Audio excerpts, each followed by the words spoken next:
Hi all, and a very warm welcome to the Grassroots Weekend Show. I'm Mal, your host for this evening. And as they say, every other evening, I hope everyone's keeping well out there. I hope at the moment you've had a good week up to now anyway, and I'm sure if you're an Evertonian, you definitely have had a good week. And I really don't think about those 40 calls that I've had, texts, unbelievable emails to say, we lost the league at Goodison Park. You can believe that. You can believe it. But I don't believe that's true. I really don't. We lost the league at Old Trafford because our heads had gone completely. Everything took that out of us. And I don't know what it was. You could see it. We're still in with a chance, so we obviously couldn't have lost the league at Goodison. So if West Ham beat us at Upton Park, well, I'm afraid they'll hold the title because we've still got a possibility of winning the league. Now, the result has obviously come at West Ham. So, this is a recording, but just to remind you, Everton, we didn't lose the league at Goodison Park. The next few games, when it's over and the fat lady doesn't sing anymore, that's where we've lost the league. So, I just thought I'd like to get these things loud and clear. Anyway, hope you're having a great weekend, and if you're out and about at grassroots football like we were today, please remember, loads of respect on and off the field of play. Look after your referee, because those referees are so important, they're part and parcel of the grassroots game, as we know.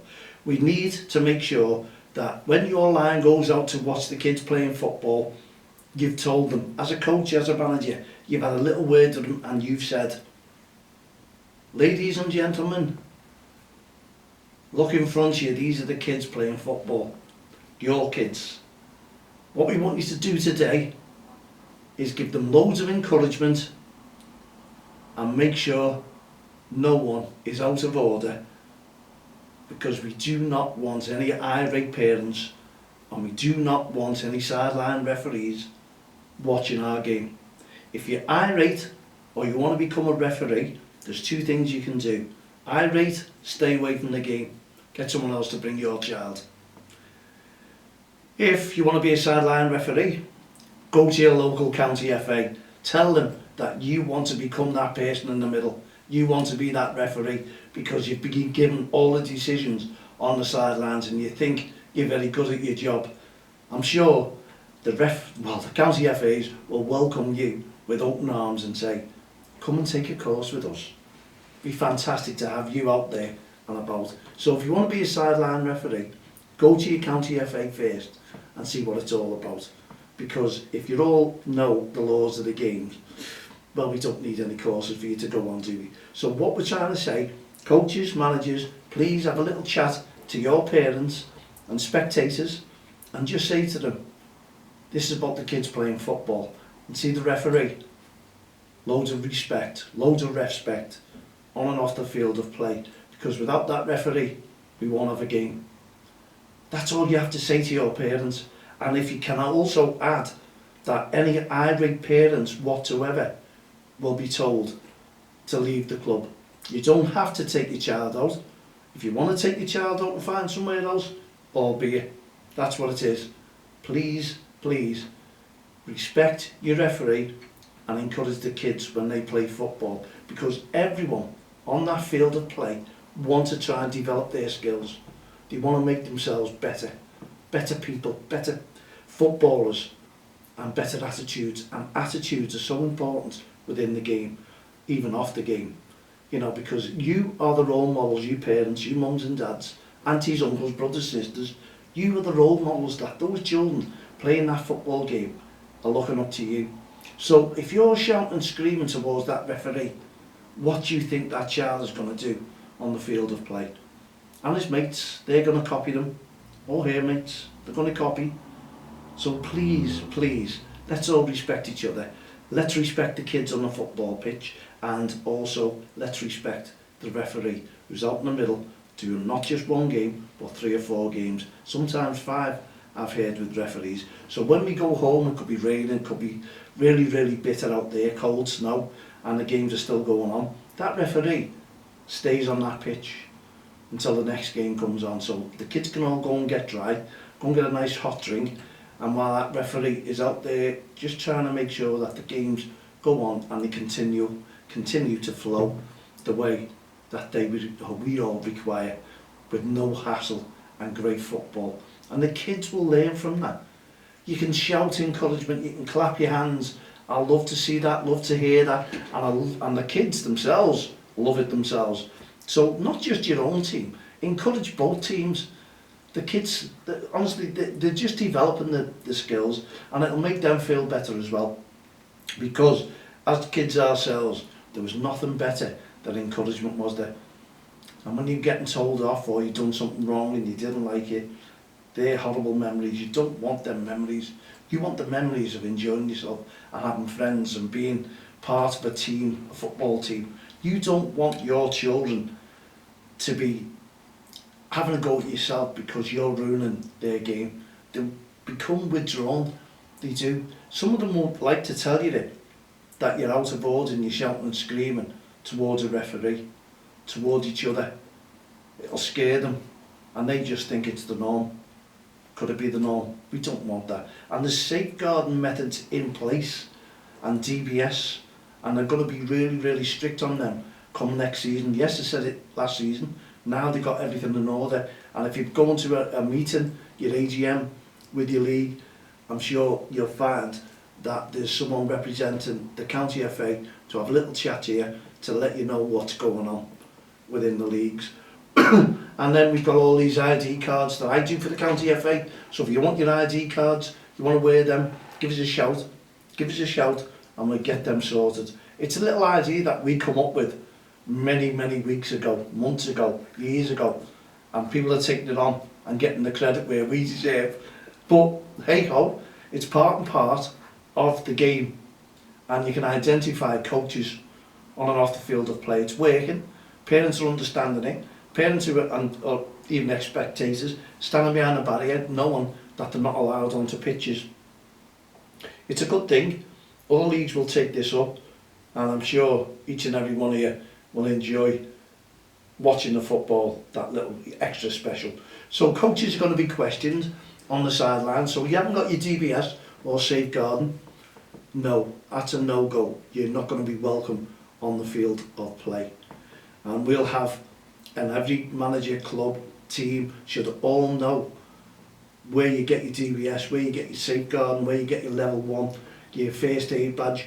It's all there on the whole game system, and it's all in front of you, so a manager can identify who is running out on their DBS, on their safeguarding certificate as well. So you can check if it's coming to an end, renew it as soon as possible, because there'll be a massive waiting list, especially on DBSs, and if you haven't got it, you can't take part in your game, unfortunately. It's not like if you haven't got your money, you can't take part in your game. I think you all know where I'm coming from, but look, please just make sure that you've got all your credentials, everything that you need and require to take part or participate in a football match. And what I mean by that, if you're running a kids football team, or you're a coach, or you're an assistant, you still need your safeguarding certificate and first aid certificate. So do it online, get it sorted, get it paid. Unfortunately, I'm one that I detest paying money for courses, especially if you're volunteers. You shouldn't have to. But is there any funding out there that will say, we'll pay this, we'll subsidise your course with your county FAs? I don't think there is. And you've got to look at these coaches, these volunteers. I think they're doing an absolutely fantastic job. I really, really do. And I, for one, do not agree with all this rigmarole of it's going to cost you this for your DBS, it's going to cost you that for your safeguarding certificate, when you are taking those kids off the streets to encourage them to play football and making them better players and give them good attitudes, better attitudes, and take away the bad attitude. That's what we want. We don't want bad attitudes in grassroots football. We don't want them in teams. Now, we've all suffered, we've all had it, and we'll all still get it, because it's parents, spectators who will not stop. And they just think, they believe that going out there and shouting and screaming towards the referee or the opposition is the part and parcel of a football match. No, it's not. And there should be bans in place to state this. They should not be allowed at grassroots football, because they are not just ruining their own child's performances and giving them bad attitudes, but it spreads to other kids as well.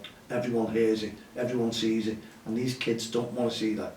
They just don't want disturbance. And do you know what? I went to where was it, Jeffrey Humble last weekend, and it was fantastic. And do you know what I could hear? All I could hear, and there must have been about 20 games going on, was the kids on the pitch asking for a pass, shouting their throw, whatever it was. It was all kids, right the way on games. No adults getting involved in it. And you know what? That was music to my ears. That was absolutely fantastic. And I don't know whether you take a back seat and listen, not just to your own game. When you're watching your own game, if you go there, just listen out what you can hear, from other games. Just take a minute. Honestly, if you're in conversation, stop that conversation and have a minute of listening to what you can hear, and you'd be surprised, you'd be amazed, honestly, to what you hear. And you'll hear plenty of whistles from the referees. That's great. That means they're doing their job. But also the shouting, and when you hear the kids, honestly, it is music to your ears.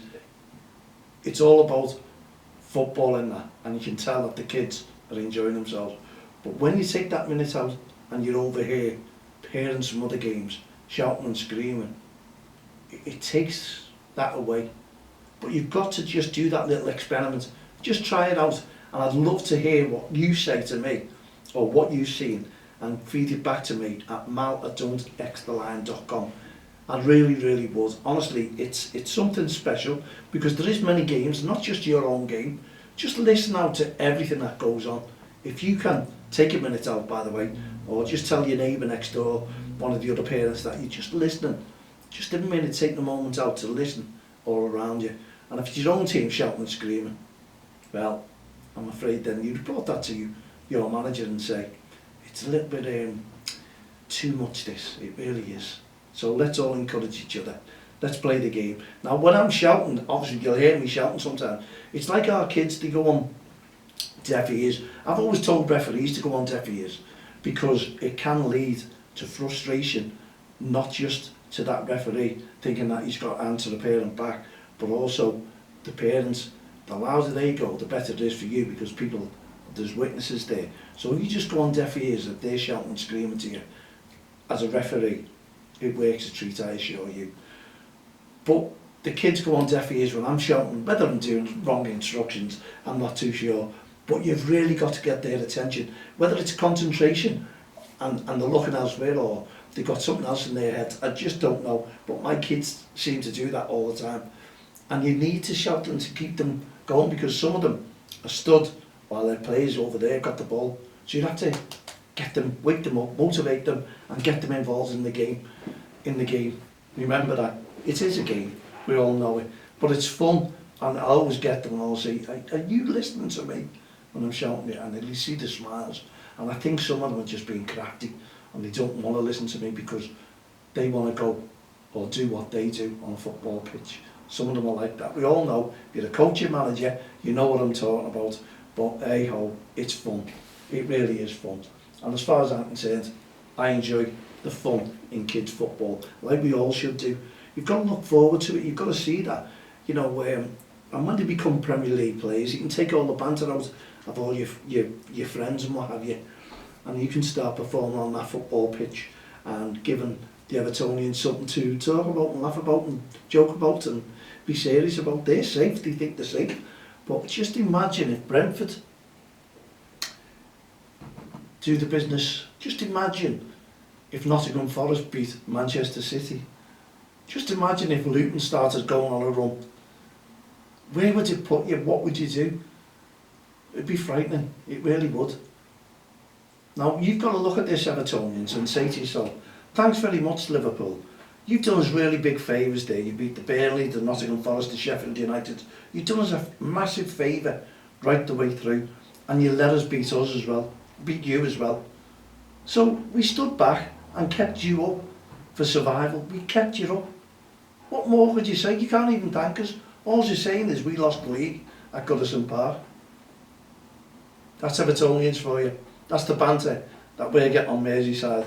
And social media, all these Reds have to come off it because you want to see the post that's going up there and the songs from the Evertonians.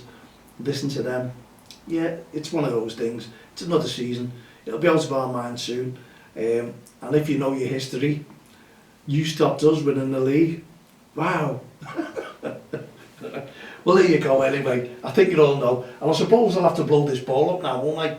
Because it was going down. It was going down. So I'll pump it up towards the end of the season. Because you never know. As I said, it's not what the fat lady sings. Is there a few more twists? Well, I doubt it after Manchester City's win last night. What happens? Everton, every team, and I say this all the time, every team turns up against Liverpool Football Club and they battle and they really have a go at us. But when you look at Man City and Aston Villa, okay, Aston Villa made a game of it, but they're challenging as well. They needed to win against Arsenal and they've done it. But look at these other teams. You know, the holiday season's coming up too. There's only so many games, so you look at it as a player and you'll go, I don't want to get injured for my holiday. You know, I've got a family holiday there. I've got 6-7 weeks off in Dubai. I'll just take it easy today. And that happens to be when all these top teams come up, the likes of Man City, and they all stand back. They don't perform. The teams do not perform. But I don't know what it is with Liverpool. They go at us hell for leather. They do. I don't know why. Maybe you're all nodding your head. Well, I'll tell you why. Well, you can email me that, mal@don'ttexttheline.com. Add me as a friend on Facebook, Twitter, LinkedIn, all the social network sites. And I'm sure you'll let me know. But do you know what? I love me football. And there's nothing better than kids football. Because you can see how they're developing. You can watch them. If you've been watching the kids over the years, you can see the improvements in them. Like my team, they were really off the street. It just got them together. There was only one player who played before. We'd had a real good go before. And the players were going backwards, couldn't control the ball. But it's working now. They're understanding the game and they're asking the questions. And they never knew that. Our ball, this. It was all looking at you. And even when they make a foul, they'll stand back. I love to see that, you know, and leave it to the referee. Because our kids have been absolutely fantastic towards the refs. And that's not just us, that's our under-8s as well. Under-7s last year. They've been brilliant with the referees. They've got on to big things, and we have as well. And there's not a complaint that can go in against DXTL from our referees. And if there was, it would be handled differently. There has been complaints where we've got in against each other, which is parents on parents. That's been ironed out as well, and that's been stopped because we won't allow that. And you can't tell me as a club that there's one person who doesn't always annoy a manager or other parents. So we need to stop that. We need to distract these people from doing it, and you need, as a coach, as a manager, to tell them what you expected them on the sidelines. You tell the kids, you coach the kids, you tell them what you expected them in the football match. So why can't we tell the parents, the mums, dads, brothers and sisters, what you expected them from the sidelines as well? I do. I even have a WhatsApp group and I message them and I tell them we just want a good game and let's just go out there, forget there's a referee on that field of play, and also make sure that there's no abuse coming from the sidelines.